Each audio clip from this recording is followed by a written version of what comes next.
On July 2008, Susan Powell, a mother of two, recorded a video documenting the possessions in her Utah home in case, as she said, something happened to her.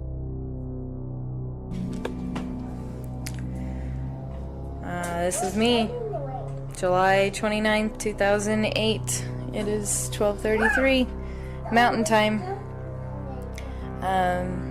Covering all my bases, making sure that if something happens to me or my family or all of us, that our assets are documented. Hope everything works out and we're all happy and live happily ever after, as much as that's possible. The video was made on the advice of her attorney, who was concerned that her husband Josh might sell some of his most prized possessions. In previous years, the couple's marriage had been under pressure, and Susan hinted that things were not going well.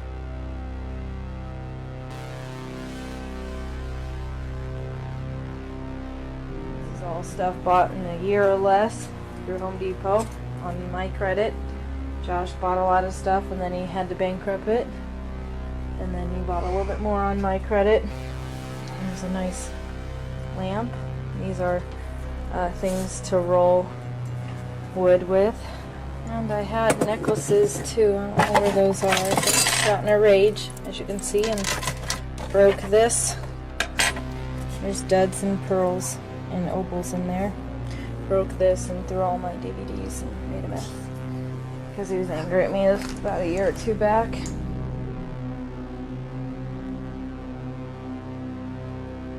On December 6th of that year, Susan went to church with her two children. Then a neighbor visited her, leaving the house around 5 o'clock. That night, Josh took the children camping in the middle of a blizzard, while Susan, according to him, stayed home to rest.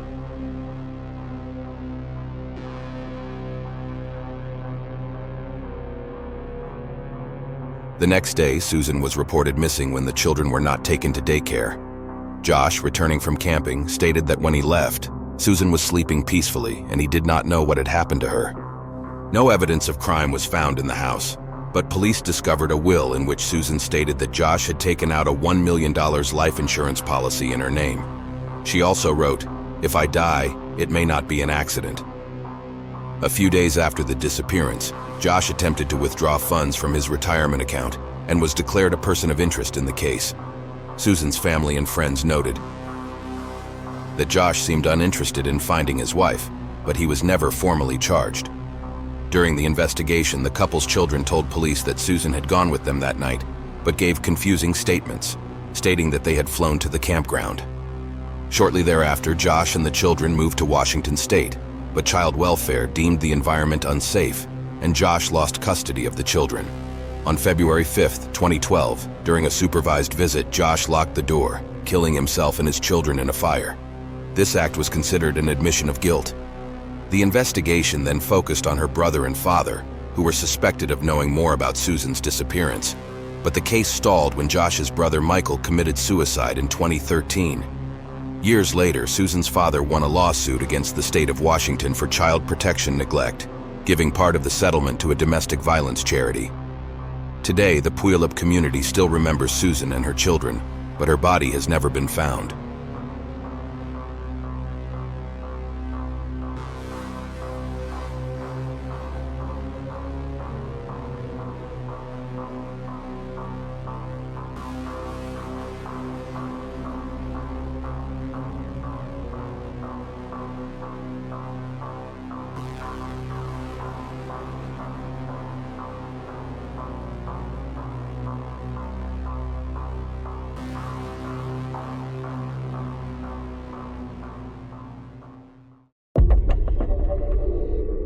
Amber Tuccaro was a young 20-year-old Canadian First Nations woman in Fort McMurray, Alberta.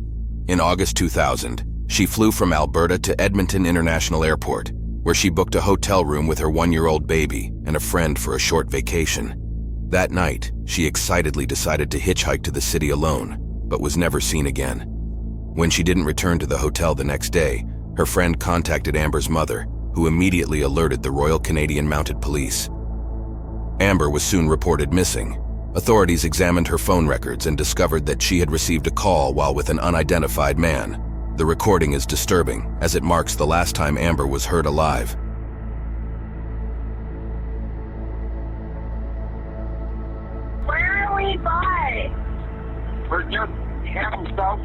Beaumont. Or north of Beaumont. We're heading north to Beaumont. Yo, where are we going? No, this is a... Are you f***ing kidding me?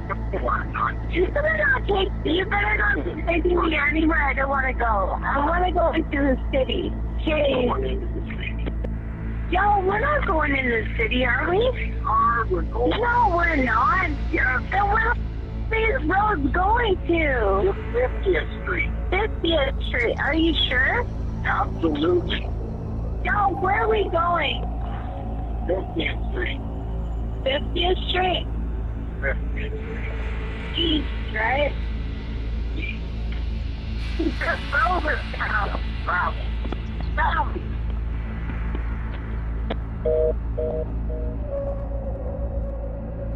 The male voice tried to reassure her, but Amber sounded very distressed.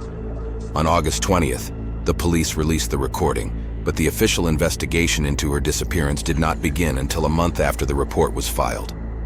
Sadly, when Amber's mother pressured authorities to take action, her concerns were dismissed. She was told that Amber was probably out partying and would soon return. Tragically, on September 1st, 2012, just 4 days after the audio was released, Amber's remains were found by horseback riders on a rural property near Leduc County. One frustrating aspect is the unprofessional handling of the case by the Canadian police. After a month, Amber was removed from the missing list based on anonymous and unconfirmed reports of sightings in Edmonton. Her mother fought for a whole month before she was put back on the list, but by that time her property, which could have served as evidence, had already been mistakenly destroyed after being recovered from the hotel. Over the years, several women have claimed to know the identity of the man on the recording, all accusing the same person. Authorities say they investigated him, but he was never declared a suspect. Years later, a man claimed the voice on the recording was that of his father, an American citizen with no legal ties to Canada, who lived on a ranch in the Edmonton area. If the testimony is true, the father could be linked to other disappearances and unexplained deaths in the area. One of the most disturbing elements is the blatant deceitfulness in the man's voice, clearly audible on the recording when Amber asks if they are going to town, to which he responds with a deceptive, "Of course." Equally alarming is the way the police handled the investigation from start to finish. Many believe this negligence was due to racism against an Indigenous woman. Hopefully the truth about Amber will be known someday, but for now the case remains a heartbreaking mystery.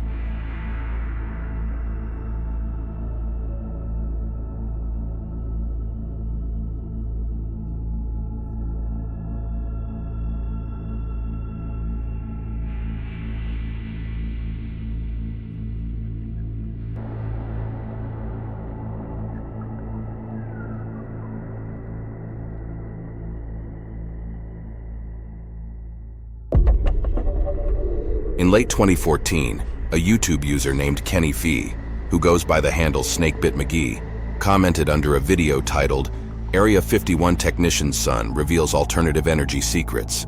The comment read, "It's nothing long. I'm a long-distance hiker.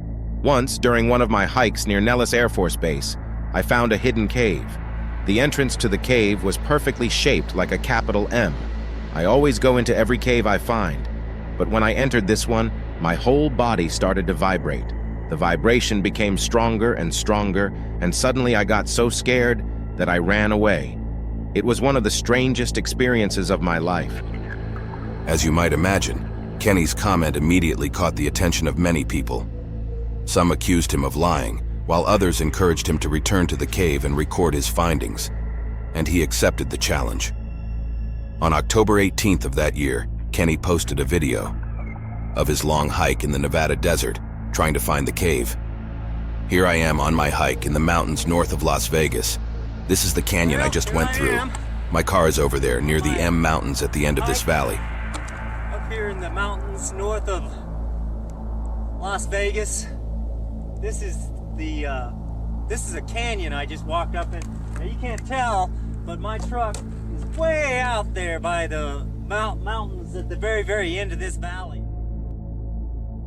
At the beginning of the video, Kenny was standing on top of an old mine shaft and described the hike that lay ahead. Throughout the day, he continued to film what he saw as he drove through the Mojave Desert, trying to find the cave again. There's some interesting stuff coming up here. Look, see those? Look at that. Kind of right there. That's kind of cool. All right, I'm gonna turn it off and then I'll turn it back on here. Look at that. That's pretty cool right there. Huh. All right, off with the camera. That video was the last one Kenny posted as he failed to find the cave. Many of his viewers criticized him harshly, accusing him of being an imposter and pushing him to try the search a third time. Among the many comments, one in particular was disturbing. A user named LieKillMr wrote, "Don't go back there. If you find the entrance to the cave, do not go in. You will not get out."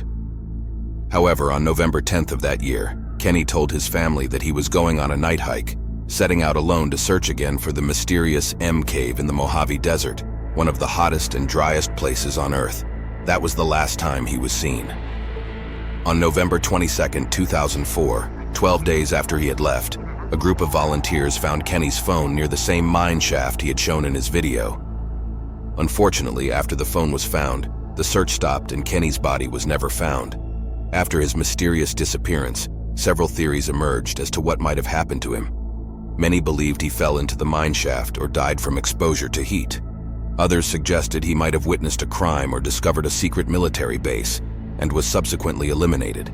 However, a few months after his disappearance, a comment posted by a woman named Sharon Pilgrim offers a new possible explanation. "I am Kenny's girlfriend. I do not believe he was in an accident. I believe he took his own life. Kenny had been battling depression for many years and refused to take medication or see a doctor. He quit his job a year before he disappeared so he could not be tracked by GPS, and the fact that he did not bring his video camera was a sign that he had no intention of filming anything on that hike." While the woman's comment seems sincere and suggests a tragic possibility, Kenny's case is still inconclusive. Over the years, YouTubers have found caves similar to Kenny's description, and recently, a no-go sign was posted next to one of these caves. Despite the possibility that Kenny took his life in the desert, his disappearance continues to raise questions.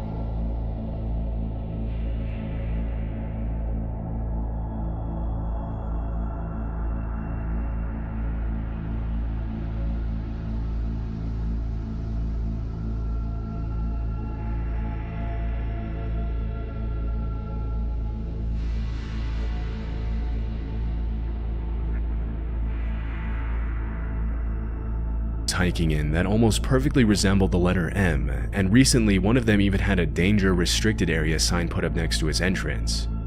So even though it's possible that Kenny took his own life in the desert, his disappearance has still left more questions than answers.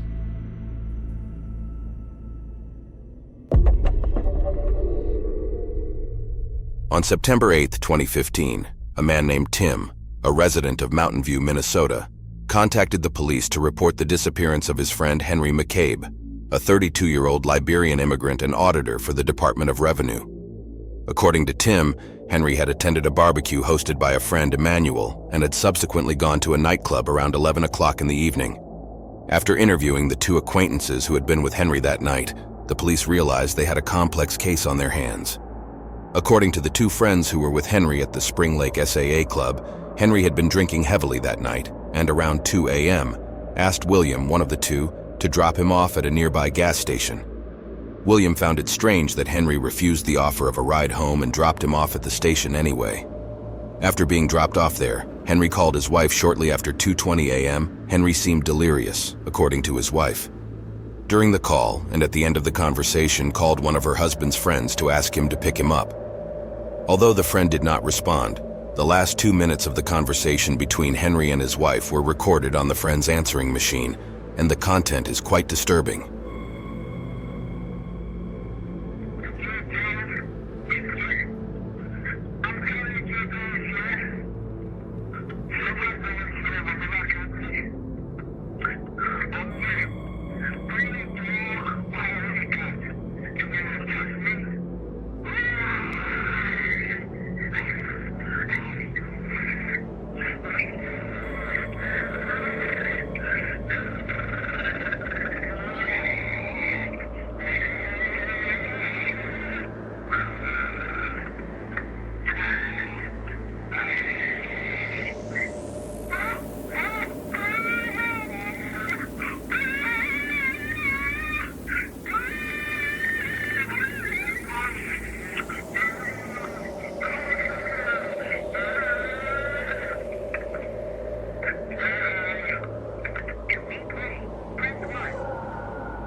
It is almost impossible to make out specific words in the recording, which is a combination of growls, moans, and screams, making it difficult to interpret. Despite this, the voicemail is undoubtedly disturbing, giving the impression that Henry may have been attacked by someone, although there is no definitive evidence. That evening, another acquaintance called Henry and later told police that it sounded like Henry was involved in an argument. Oddly enough, even though Henry's wife found his behavior during the call completely out of character, she simply called a friend to ask him to pick up Henry, and, receiving no response, went back to bed. Even stranger, during her interrogation, his wife, Corrine, repeatedly stated that she believed Henry was alive, even though there was no evidence to support it. Soon after this disturbing call, Henry's phone records showed that he had called a number in Texas more than 20 times that day. However, when police attempted to trace the number, they discovered that it was no longer in service. It is unclear whether Henry or someone else made those calls, but more calls were made to that number in the days following his disappearance. As the investigation continued, the case became increasingly strange. Suspiciously, the police found no footage of William's red car pulling up to the gas station where Henry was supposedly dropped off. William later changed his story, stating that after dropping off Henry, he drove him to another gas station, a few miles away. More. Later, an FBI informant revealed that during the search for Henry's disappearance, Emmanuel, the host of the barbecue, and a group of 3 other men would often isolate themselves from the search party, speaking suspiciously to each other. However, it has never been determined whether he played a role in Henry's disappearance. On October 2nd, nearly a month after Henry disappeared, an anonymous letter was sent to the New Brighton Police Department, near where Henry had disappeared. The letter read, "Henry McCabe, body near water, partially buried, search dogs needed. Witness saw burial. Scared young woman may remain anonymous, will be protected." On November 2nd, police found Henry's body in Rush Lake, a few miles from where he had been dumped. Mysteriously, they found no signs of violence on the body, despite the anonymous letter suggesting that he had been buried by someone. Although it is not clear, it is possible that Henry was drowned by a group of attackers. Whether he took his own life or something else happened that night. The only thing that is certain is that this case is extremely strange and probably. In the summer of 2013, a 26-year-old Texas oil worker, Brandon Lawson, came home from work and immediately began arguing with his longtime girlfriend. Tensions between the two had already been high for the previous few days, as Brandon worked full-time, Monday through Sunday, and their youngest child was only a few months old. Additionally, Brandon had recently relapsed into his addiction, further worsening their relationship. It is unclear whether his girlfriend kicked him out or whether she decided to leave after about an hour of arguing. But whatever the reason, Brandon got into his gray Ford F-150 and left his home in San Angelo on the night of August 8th, around midnight, and has not been seen since. The extraordinarily strange events that followed in the hours that followed have made this case one of the most mysterious and disturbing in recent years. About a half hour after leaving home, Brandon called his brother Kyle, claiming he was a few miles south of Bronte on a lonely highway and had run out of gas. Kyle grabbed a can of gas from Brandon's house, which was about a mile away, and drove to his brother. But things didn't go as planned for Brandon, who a few minutes later, at 12:50 a.m., made this disturbing call to 911. 911 emergency. Yes, I'm in the middle of the field. There are men here. My car is out of gas. There's a car. Gunshots in the woods. Come quickly. 911 emergency. Yes, I'm in the middle of the field. It's like we're just pushing guys over. Right here going towards Javelin on both sides. My truck ran out of gas. There's one car here. Got chased to the woods. Please hurry. Okay, now run that by me. I'm not talking to him. I actually ran into him. Ah, you ran into him. Okay. Got the first guy. Do you need an ambulance? Yes. No, I need the cops. Okay. Is anybody hurt? Hello? Hello? Hello? While it is difficult to figure out exactly what was going on in the background, some people claim to hear gunshots and voices, but it is difficult to confirm what was actually happening. 8 minutes after Brandon called 911, another motorist called the police to report that a gray Ford F-150 was parked dangerously on the highway, with its rear end sticking out into the oncoming lane. After the 911 call, Brandon continued to contact his brother Kyle, exchanging several strange phone calls.